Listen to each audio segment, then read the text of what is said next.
Antes que nada, quiero agradecer a la iglesia por todos estos años que vine acá. Durante los primeros 2 años que estuve acá en Córdoba, no asistía mucho a la iglesia, no sabía que existía esta. Justamente me acordaba cuando hablaban de internet. Cuando vino mi hermano, pasados los 2 años, recorriendo encontramos la iglesia y a partir de ahí empezamos a venir acá. Y fue de bendición realmente la iglesia, el grupo de jóvenes. Participé en el grupo de alabanza y lo disfruté mucho. Por ahí no me expreso como, o sea, no se nota, pero realmente lo disfruté. Conocí a muchos hermanos ahí. Y quiero dar gracias también al pastor por abrirnos las puertas. Y hice muchas cosas también, así que para todas las áreas en general quiero dar las gracias.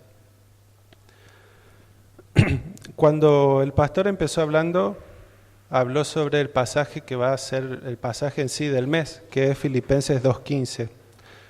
Entonces yo pensé en este pasaje y busqué la carta de los Filipenses. Voy a hablar en sí sobre lo que es la carta en general primero. Esta carta fue escrita por Pablo a la iglesia de Filipos. Esta iglesia de Filipos la fundó en su segundo viaje misionero. Se cree que Pablo escribió la carta durante su primer encarcelamiento en Roma para agradecer a los filipenses. Esto es un punto importante para ver en la situación en la que Pablo escribió esta carta. La escribió estando encarcelado. Podía haberse quejado realmente de lo que le estaba pasando, pero en vez de hacer eso, escribió una carta para alentar a los hermanos. En esta carta lo que Pablo les instó fue mantener el espíritu de la unidad y disposición fraternal entre ellos. La característica general de la carta habla del gozo que tenía Pablo y también del gozo que les instaba a los filipenses a tener, aún en las dificultades y en las pruebas. Cuando leía esto me acordaba de todo este mes. Para mí en general fue un mes raro. ¿Por qué? Porque me acuerdo el día que me recibí, al otro día fui a pagar unas cuentas. Cuando voy a pagar unas cuentas, me lo cruzo el hermano Agüero caminando. Él no me vio. Y al otro día él fallece. Entonces, fue una sensación rara porque yo al hermano Agüero lo conocía de acá, no tuve relación, pero siempre se lo veía un hermano fiel, ¿no? Y de golpe partió a la presencia del Señor. Luego pasaron 2 semanas, festejo mi cumpleaños, la media sanción de la ley. Otra vez fue una sensación rara. Y estos días que falleció el hermano Enrique. Entonces, ¿por qué me ponía a pensar estas cosas? Porque si usted entra a mi departamento va a ver que está lleno de cajas, hay un silencio absoluto y no hay mucho que hacer, digamos. Entonces no me queda otra que pensar en estas cosas. Y por eso me gusta lo que dice Pablo del gozo que insta a los lectores a regocijarse. Tenemos que pedirle al Señor el poder ser estables en el camino. ¿A qué me refiero con esto? De que no siempre vamos a estar bien. Es decir, hoy podemos estar perfectos, pasando una buena situación económica, pero en algún momento eso no va a ser así. Y tenemos que tener el gozo. Cuando Pablo habla de gozo, no es que él era un insensible, sino que él tenía su confianza en Dios. Y ese es el gozo que Pablo nos insta a tener. Vamos al pasaje que leyó el pastor al comienzo, Filipenses 2:14.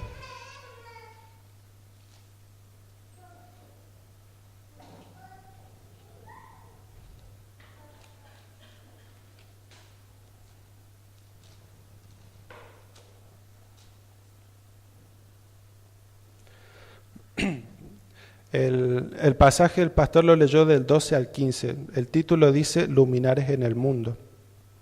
Versículo 14 dice: Haced todo sin murmuraciones y contiendas, para que seáis irreprensibles y sencillos, hijos de Dios sin mancha, en medio de una generación maligna y perversa, en medio de la cual resplandecéis como luminares en el mundo.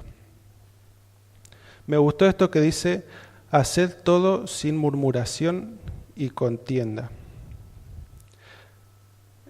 El domingo pasado yo vine a la noche y Pablo estuvo hablando sobre que tenemos que estar unidos, tener un mismo objetivo. Y uno de los puntos que habla Filipenses es la unidad. Para tener unidad, la murmuración y la contienda no tiene que estar dentro del pueblo. Voy a poner un ejemplo muy sencillo. Yo, por ejemplo, vengo y le digo a Marcos, mirá Marcos, ¿te acordás el día que nos juntamos y comimos pollo? Sí, me dice. Bueno, el cocinero en realidad lo que hizo no era pollo, sino era un sapo. Entonces él dice, con razón me cayó mal. Bueno, entonces supongamos que Marcos se enoja y empieza a contar a los hermanos lo que pasó. Llega, por ejemplo, el domingo, ahora a la noche, venimos a la Santa Cena y empezamos a adorar a Dios. Pero mientras adoramos a Dios, no hay un mismo sentir en el corazón de la iglesia. ¿Por qué? Porque el cocinero no sabe lo que se dijo de él. Entonces, cuando empiezan a adorar, todos empiezan a murmurar contra el cocinero y hay contienda. Esto es un ejemplo sencillo y para pensar solamente.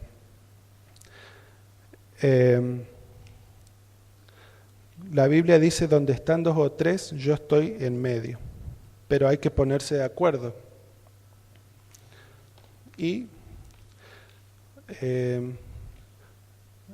agarré también para hablar sobre la institución de la Cena del Señor, porque es como que se relaciona en estas cartas sobre el tema. Vamos a 1 Corintios 11, 23.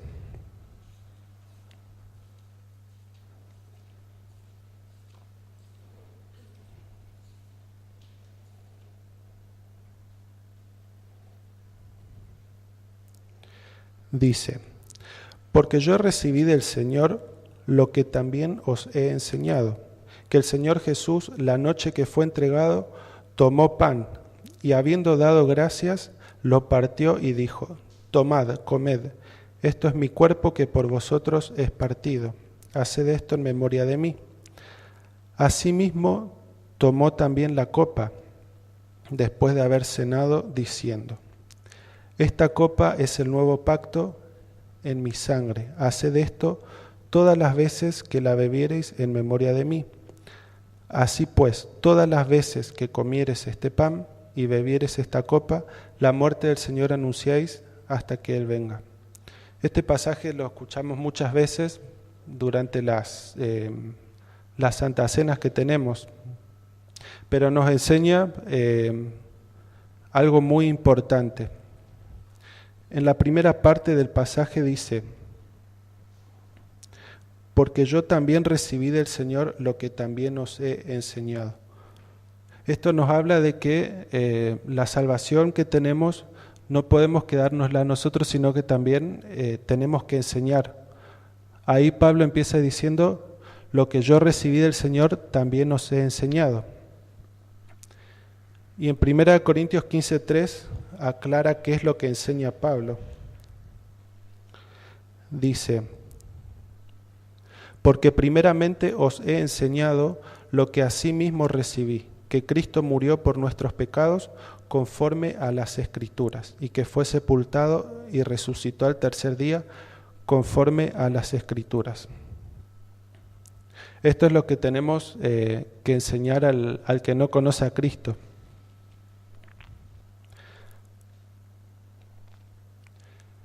Después dice que el Señor Jesús, porque yo recibí del Señor lo que también os he enseñado, que el Señor Jesús, la noche que fue entregado, tomó pan y habiendo dado gracias, lo partió y dijo: Tomad, comed, esto es mi cuerpo que por vosotros es partido, haced esto en memoria de mí. Cuando habla del cuerpo y del pan, está hablando de un símbolo. Cuando nosotros participamos del pan, participamos del cuerpo de Cristo. Y cuando pensamos en el cuerpo de Cristo, volvemos al tema de la unidad. Todos los órganos del cuerpo tienen que funcionar para que la persona viva. Y si una de estas partes no funciona, no se va a cumplir el objetivo. Y cuando tenemos que dar la palabra, el Señor nos dice que tenemos que aplicarla. Dice: haced esto en memoria de mí. Así termina el versículo 24 y 25. Cuando dice haced memoria de mí, eso habla de que tenemos que tener presente de que el Señor murió. Y también, como dije, tenemos que predicar. El Señor con esto quiere que nosotros no solamente tengamos el conocimiento de la palabra, sino que la podamos aplicar. Es como que una persona estudia para médico, se recibe, hace la especialidad cardiología y se va a una comunidad. Él es el único especialista, pero dice: no, yo no voy a ejercer. Entonces las personas que necesitan no van a poder ser salvas. En cierta manera esta persona tiene conocimiento, pero al no aplicarla no es efectivo el conocimiento que tiene. Por eso el Señor quiere que nosotros apliquemos el conocimiento. Y termina diciendo: la muerte del Señor anunciéis hasta que Él venga, el versículo 26. Esto habla de nuestra fe. Tenemos que tener una fe de que el Señor un día va a venir. Y tenemos que tomar la Santa Cena como una reunión realmente importante que instituyó el Señor, pero no solamente como una obligación, sino realmente disfrutar, porque nadie sabe que por ahí puede ser la última reunión o la última Santa Cena que uno va a estar, y por ahí uno viene a la iglesia y solamente viene a pedir al Señor, y realmente tenemos que venir a agradecer al Señor por todas las cosas que tenemos y por la libertad que podemos tener para alabarlo. Escuché una canción que a mí me gustó mucho, porque hubo un tiempo que yo andaba como en piloto automático. ¿Qué quiere decir esto? Que venía a la iglesia, uno me veía, parecía un cristiano, pero en realidad es solamente andando automáticamente. Y cuando realmente necesitaba de Dios, no lo ponía. Por ejemplo, en el trabajo, si yo necesito, no le pido al Señor que me ayude, sino que yo digo: no, yo puedo, yo me manejo con esta situación. La canción decía: si notas que aprendí a andar solo, si notas que aprendí a vivir sin ti, si notas algo así, que solo dependo de mí, si notas que las cosas importantes perdí por hacer todo a mi modo, corrígeme y hazme saber. Hay un pasaje que quiero leer en Juan 17:21.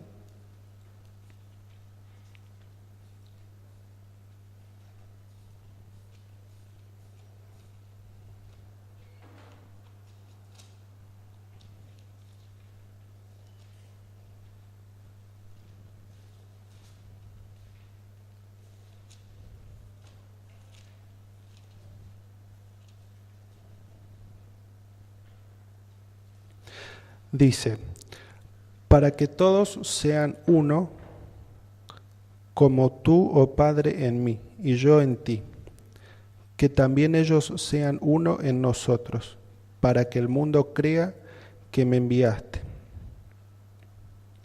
Este pasaje refuerza el tema de la unidad, Y parece un tema sencillo cuando uno lo lee, pero realmente tenemos que pensar que no siempre uno va a estar conforme con un hermano a veces, y son cosas que uno tiene que arreglar, porque no puede haber diferencias en ese sentido. Tenemos que realmente disfrutar cuando venimos a la iglesia, no podemos distraer nuestra mente en cosas que no importan realmente, sino que tenemos un mismo objetivo, que es adorar al Señor.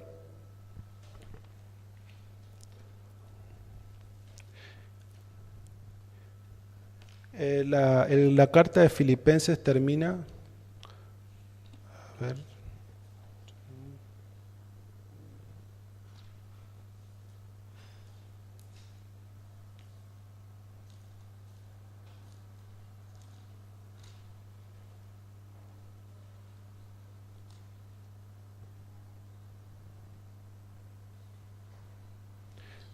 capítulo 4 de Filipenses, versículo 8, dice: por lo demás, hermanos, todo lo que es verdadero, todo lo honesto, todo lo justo, todo lo amable, todo lo que es de buen nombre, si hay alguna virtud, si algo digno de alabanza, en esto pensad. Lo que aprendiste y recibiste y oíste y viste, esto haced, y el Dios de paz estará con vosotros. En cierta manera este pasaje resume lo que el Señor nos dice que tenemos que hacer. Me gustó el ejemplo que daba Pablo de los vectores. Lo único que me acuerdo es que hay que ir para un mismo sentido. Y cuando vine, Gise me habló más o menos de lo que ayer se estaba hablando de Colosenses. Y en sí lo que veo es que el Señor nos está hablando de diferentes formas sobre lo mismo. Entonces hay que abrir el ojo y decir, el Señor realmente está hablando para que podamos corregir estas cosas. Y hay unos pasajes en los evangelios que habla sobre la Santa Cena y habla de que estaban reunidos. Lo que a mí me gustó cuando vine a esta iglesia fue la Santa Cena, porque era distinta a cómo se celebra en otras iglesias. Se celebra como un ágape, y es más o menos lo que pasaba en aquel tiempo. Entonces eso a mí me gustó, porque uno conoce más a los hermanos, conoce lo que está pasando uno, el testimonio, y va conociendo en general el cuerpo de Cristo. Entonces sería lindo que vengamos todos a la tarde y que podamos pensar en la Santa Cena y vivirla como algo especial, que arreglemos cuentas con nuestro hermano, que nos arrepintamos. Si vuelvo al ejemplo, si por ejemplo yo hablé mal de mi hermano, tengo que ir, pedirle perdón y también hablar a la persona que le mentí. ¿Para qué? Para que podamos todos adorar en unidad y libremente.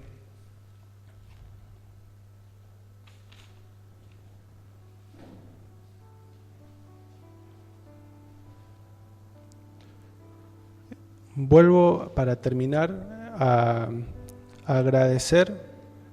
Fueron unos años muy, muy lindos los que viví acá en Córdoba, y siempre los voy a recordar. El bajo voy a recordar, perdón. Pero la verdad que me sentí muy bien en estos años. Y los viernes que teníamos ensayo, me acuerdo que era mi momento de relajarme en cierta manera cuando venía a ensayar, porque nos juntábamos para algo distinto que no era lo cotidiano, digamos, así que también agradecer al grupo de alabanza. Muchas gracias.